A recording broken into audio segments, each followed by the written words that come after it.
আশা করি এখন অবধি কোনো নেতিবাচক অবস্থা দেখছি না, তবে প্রথম ভোট হিসেবে আসলে অনুভূতিটাই বেশ অন্যরকম। বলতে গেলে শিক্ষা জীবনে এটাই প্রথম আর শেষ ভোট আর কি, কারণ পড়াশোনা প্রায় শেষ পর্যায়ে ইনশাল্লাহ যদি হয় তাহলে এটাই আর কি, মানে শেষ জাকসু আর প্রথম জাকসু আর কি।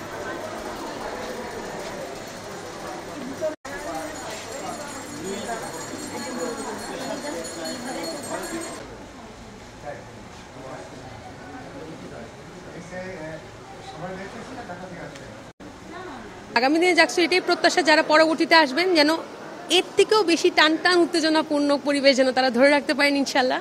যেরকম জাকসুটা আসলে আমরা চেয়েছিলাম একটা আনন্দমুখর পরিবেশে হোক, সেটা যেন আরো বেশি হয়, এইটুকুই প্রত্যাশা আমাদের। মোনালিসা হেভি ফ্লো 15 পিস প্যাকেটের সাথে 8 পিসের একটি প্যাকেট একদম ফ্রি।